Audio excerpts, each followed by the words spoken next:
दोस्तों आप सभी का हमारे YouTube चैनल पर स्वागत है। तो फाइनली दोस्तों आप सभी के लिए आपके class 9th half yearly examination 2024-25 का हिंदी का क्वेश्चन पेपर लेके आ चुका हूं, जो कि एकदम रियल क्वेश्चन पेपर है, जो कल आपके एग्जाम में आपको 100% देखने को मिलने वाला है।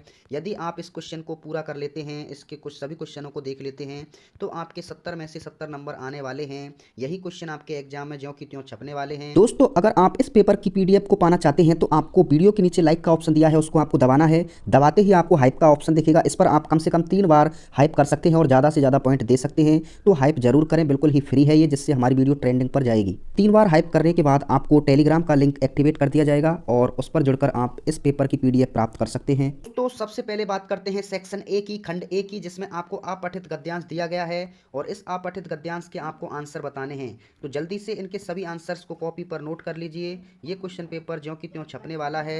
इसका पहला क्वेश्चन है, उपयुक्त गद्यांश का उचित शीर्षक बताइए। तो इस गद्यांश का शीर्षक क्या है? इसका जो राइट आंसर है वो हो जाएगा समस्या पर विजय।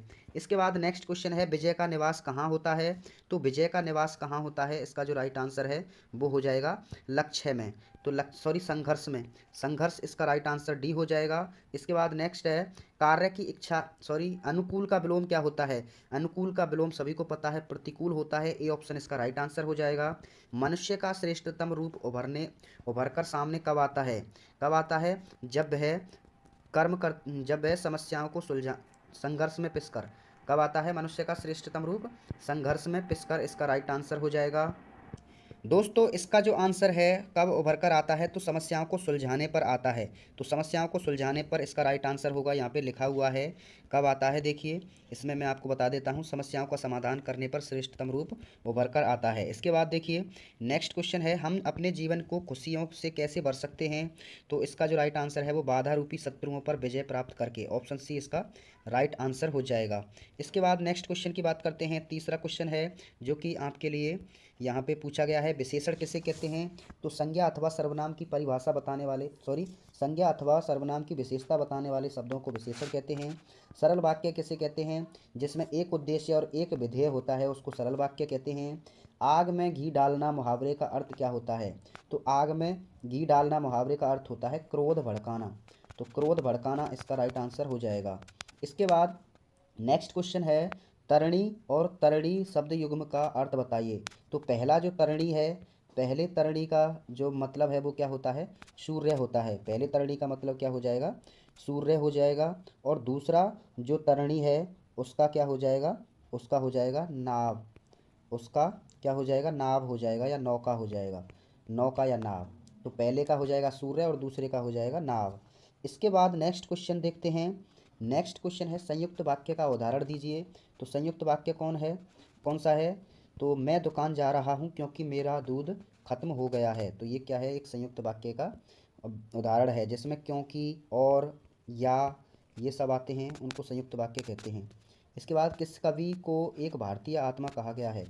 किस कवि को एक भारतीय आत्मा कहा गया है? तो इसका जो राइट आंसर है वो क्या हो जाएगा? माखनलाल चतुर्वेदी हो जाएगा। माखनलाल चतुर्वेदी इसका राइट आंसर है। चंद्रकांत देवताले की माँ ने किस दिशा को मृत्यु की दिशा कहा है? तो चंद्रकांत देवताले की माँ ने यमराज की दिशा को देव क्या कहा है? मृत्यु की दिशा कहा है। इसके बाद नेक्स्ट क्वेश्चन है आपका, राजेश जोशी के अनुसार वर्तमान काल में सबसे भयानक समस्या कौन सी है? तो सबसे भयानक जो समस्या है या स्थिति है, सब कुछ होते हुए भी, अर्थात मैदान, घर के आंगन, पुस्तकें आदि होते हुए भी बच्चे उनका प्रयोग नहीं कर पा रहे हैं, तो उसमें क्या है? ये भयानक समस्या है। इसके बाद नेक्स्ट है, कौन सी बीमारी से सालिम अली की मौत हुई थी या मौत का कारण बनी? तो प्रोस्टेट कैंसर इसका जो है राइट आंसर हो जाएगा। प्रोस्टेट कैंसर के कारण उनकी मृत्यु हुई थी। इसके बाद नेक्स्ट क्वेश्चन है, शमशेर बहादुर सिंह किस हिंदी कवि के प्रयासों से हिंदी में आए थे? तो हिंदी में किसके प्रयासों से आए थे? तो इसका जो राइट आंसर है वो क्या हो जाएगा? सूर्यकांत त्रिपाठी निराला। तो सूर्यकांत त्रिपाठी निराला इसका राइट आंसर हो जाएगा। इसके बाद नेक्स्ट क्वेश्चन है आपका, बाढ़ पीड़ित क्षेत्रों में कौन कौन सी बीमारियां फैलने की आशंका होती है? तो बाढ़ पीड़ित क्षेत्रों में जो बीमारियां हैं वो हैजा है, मलेरिया है, टाइफाइड है, उल्टी दस्त हैं और इसके अलावा बुखार, डायरिया, कालरा, त्वचा रोग, ये सारी बीमारियां जो है बाढ़ पीड़ित लोगों को हो सकती हैं। इसके बाद नेक्स्ट क्वेश्चन है, मृदुला गर्ग 15 अगस्त 1947 को आज़ादी के जश्न में शामिल क्यों नहीं हो पाई थी? तो इसका जो राइट आंसर है वो इसलिए नहीं हो पाई क्योंकि भारत के आज़ाद होने के समय वो सिर्फ 10 साल की थी। तो 10 साल की होने के कारण वो आज़ादी के उत्सव में शामिल नहीं हो पाई। इसके बाद नेक्स्ट है, ज्ञान की आंधी का भक्त के जीवन पर क्या प्रभाव पड़ा है? तो ज्ञान की आंधी का भक्त के जीवन पर क्या प्रभाव पड़ा है, ये क्वेश्चन चौथा। इसके बाद मेघरूपी मेहमान के आने से वातावरण में क्या परिवर्तन होता है? और यमराज की दिशा कविता के माध्यम से कवि ने क्या संदेश दिया है? बच्चे काम पर जा रहे हैं कविता का प्रतिपाद्य लिखना है। तो ये सभी क्वेश्चन आपके किताब के क्वेश्चन हैं, आपको आने चाहिए। एक कुत्ता और एक मैना पाठ के आधार पर आपको रविंद्रनाथ टैगोर की कौन सी विशेषताओं का परिचय मिलता है? भूख मीठी का भोजन मीठा से क्या आशय है? रीढ़ की हड्डी शीर्षक का सार्थक स्पष्ट कीजिए। तो ये सभी क्वेश्चंस आपके एग्जाम में पूछे जाएंगे। तो यहाँ पे देख सकते हैं इस तरह से 13, 14, 15, 16। और इसके बाद देखिए यहाँ पे अब क्वेश्चन आता है इसमें पद्यांश वाला। तो इस पद्यांश को पढ़कर उत्तर देने हैं।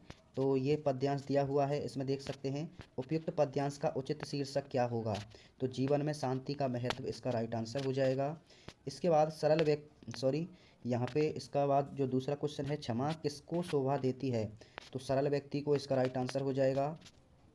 इसके बाद नेक्स्ट है, समुद्र के किनारे खड़े होकर कौन रास्ता मांग रहा है? तो इसमें Ram, option A correct answer हो जाएगा। रघुपति सिंधु किनारे कैसे छंद पढ़ रहे हैं? तो प्रेम के छंद, इसका ऑप्शन सी करेक्ट आंसर हो जाएगा।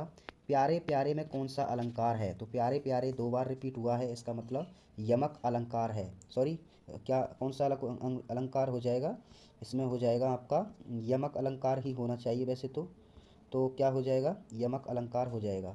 इसके बाद नेक्स्ट है, हाँ ऑप्शन दिया हुआ है इसमें, तो यमक अलंकार हो जाएगा। इसके बाद नेक्स्ट है, अत्यधिक, अतिप्रिय और अतिसार में कौन सा उपसर्ग है? अति उपसर्ग हो जाएगा। सौंदर्य, औदार्य, लालित्य में कौन सा प्रत्यय उपयोग हुआ है? तो सौंदर्य में, लालित्य में इत्य प्रत्यय है, औदार्य में तो यह प्रत्यय इसका राइट आंसर हो जाएगा। पेड़ से पत्ता गिरता है में वाक्य में पत्ता शब्द में कौन सा है कारक है? तो देखिए अपादान कारक इसका राइट आंसर हो जाएगा। अपादान कारक कब यूज होता है? कोई चीज़ अलग होती है उसके लिए। अधिकार का विलोम क्या होता है? अनाधिकार। अनाधिकार इसका राइट आंसर हो जाएगा। इसके बाद नेक्स्ट क्वेश्चन देखिए, पर्वत शब्द का विलोम क्या हो जाएगा? घाटी हो जाएगा। पर्वत का विलोम घाटी हो जाएगा। महादेवी वर्मा की पहली साथिन कौन थी? तो महादेवी वर्मा की पहली साथिन सुभद्रा कुमारी चौहान थी। तो सुभद्रा कुमारी चौहान इसका राइट आंसर हो जाएगा। इसके बाद नेक्स्ट है, बच्चे काम पर जा रहे हैं कविता के कवि कौन हैं? तो बच्चे काम पर जा रहे हैं कविता के कवि हैं राजेश जोशी। तो राजेश जोशी इसका राइट आंसर हो जाएगा। मृदुला गर्ग को उनके पिताजी ने कौन सा उपन्यास दिया था? तो ब्रदर्स कारामजोग। ब्रदर्स क्या हो जाएगा? काराम जोग इसका राइट आंसर हो जाएगा। इसके बाद नेक्स्ट क्वेश्चन की बात करते हैं। देखिए 16वां क्वेश्चन है, बाल श्रम को रोकने के लिए उपाय लिखने हैं। हजारी प्रसाद द्विवेदी का साहित्य परिचय और आशय स्पष्ट करना है। 19वां भी भाव स्पष्ट करना है। इसके बाद 20वां क्वेश्चन है और 21वां क्वेश्चन दिया हुआ है, एक विषय पर निबंध लिखना है। और इसमें देखिए नारी की भूमिका, नारी वाला है। और इसके बाद मोबाइल की लाभ हानि या फिर किसी रोचक यात्रा का वर्णन या मेरा आदर्श ग्राम। तो ये इनमें से किसी एक पर निबंध लिख सकते हैं। इसके बाद आपका जो है शिकायती पत्र है या फिर अथवा में प्रधानाचार्य को पत्र लिख सकते हैं। इसके बाद नेक्स्ट क्वेश्चन है स्वाति और इसमें संवाद लिखना है, ये संवाद है या फिर अथवा में नीचे वाला संवाद लिख सकते हैं। तो ये क्वेश्चन पेपर आपको कंप्लीट करके जाने हैं। Thank you.